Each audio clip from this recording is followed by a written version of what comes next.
back as head coach? Okay, medyo naninibago no, after 1 year, no? At least nakabalik sa PBA. And siyempre, medyo kinakabahan ng konti, ganun. For 1 year na nawala ako sa PBA, no? Parang kinalimutan ko muna yung basketball. Nag-relax muna tayo. Pero at the same time, siyempre, kung ng mga games, nanonood ako. Hindi mawalang di ako manonood ng PBA. Then, ito nga, siguro, with the prayers, no, ng mga kaibigan ko, especially my mom, na gusto niya talaga ako makabalik. So, ito na. Kaya lang, he passed away, no? Kaya siguro, happy siya. So, tinulungan niya rin ako dito. Coach, ano yung pinagkaabalan mo nung panahon na wala ka sa PBA? Honestly, talagang doon sa school, sa RTU, no, yung mga players ko doon, since nasa nung araw pa ng Global Port, ng RTU na rin ako that time, nagko-coach ako, but this time deputy director ako doon sa RTU, no. Pinahandle ko sa mga coaches ko yung mga games. Pero in the practice, ako rin naman, pupunta ako, binibigyan ko sila ng mga gagawin, no, para i-develop yung mga bata. So, ito, katatapos na ng liga namin kagahapon. And yung director namin, si Sir Mark, tapos ang aming presidente, si Ma'am Yanko, na ginangat niya ako as a deputy director para makatulong sa buong sports ng RTU. Coach, mayroon na-apektuhan ba kayo nung kasi mukhang wala pang finality yung sa state ng Northport sa Pure Dance? May-epekto ba sa inyo yun o wala? Wala naman. Basta ako, sabi ko, pina-attend ako sa practice, kinausap ko si Boss Brian, sila Boss Aldrian. Kung pwede ko rin hawakan yung team, sabi ko, ano ba to? As a management or as a coaching staff? Hindi, head coach. Sabi ko, nagulat ako. Siyempre, hindi ko naman para tanggihan. Diba? Gusto ko rin naman makabalik dito, no? Especially with the new team. No? At least, ma-feel ko ulit yung PBA. Ayun, na-miss ko nga kayo lahat eh. Siyempre, pag nanonood ako, siyempre, talagang mahal ko basketball eh. Diba, siyempre, galing din tayo dito sa PBA, naglaro ng araw, tapos nag-coach tayo. Of course, na-miss ko sila Coach Tim, sila Coach Sieng, yung mga coaches na minsan natsa-chambahan kong talunin, no? So, nandito na naman ako, no? Hopefully, with my new team, my new guys, and some veterans like Calvin, no? Si Josh, no? Na matulungan itong manalo itong team na ito. Kasi sa management ng Pure Dance sa ngayon, sa support nila sa'yo, informing may competitive team?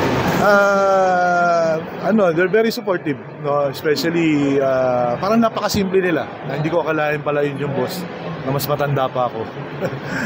Bata, no?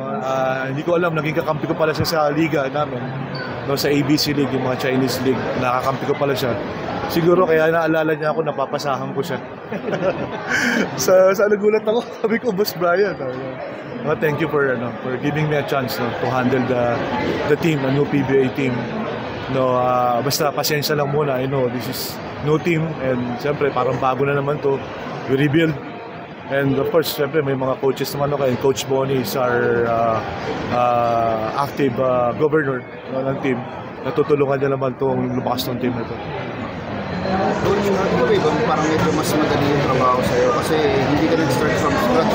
Medyo competitive team pa rin naman yung nakuha sa'yo. Kasi sa ibang teams na yung pagpasok talagang from scratch. To be honest, pare-parehas lang naman yan eh, no? Malakas o mahina. Kasi sa PBA wala nang mahinang teams eh. Di ba lahat malakas na. So the way na lang we handle the situation yung sa mga players, no? Siyempre iba-iba galing yan. 15 players, no? Kailangan natin mapakondisyon sila, may sistema, may latag kaagad sa kanila kung ano yung gusto kong sistema, no? And of course, siyempre, I'm relying sa mga veterano, no? Like Calvin, sabi ko nga, Calvin's playing 13 years in PBA. Sinabi ko sa lahat na sana maging Calvin Ambueva kayo, maging matapang kayo. Kasi anong kailangan dito sa PBA? Para tumagal ang career nyo, kailangan maging matapang kayo dito, hindi pwedeng soft dito. Kailangan kung pogi kayo, makipagpalit na kayo ng mukha sa mga pangit para dumipensa. Parang ganun. Sinabi ko sa kanila. Namakot mo sa ito, ano yung gagawin mo, ano yung kakargan mo? Yung first ano is Titan, pero hindi pa sure yung pangalawang ano, Titan Max or Titan, no? Hindi pa, I think by tomorrow siguro. But itong 2 week na to, lalabas na yung kaya naka-white kami ngayon, hindi pa namin alam kung ano talaga yung dadalhin. And yun, so we're really excited, no? Pati sila Calvin, sila Von, of course. Siyempre gusto maglaro niya, no? Calvin medyo gusto magpakita, di ba? What happened during sa mga trades.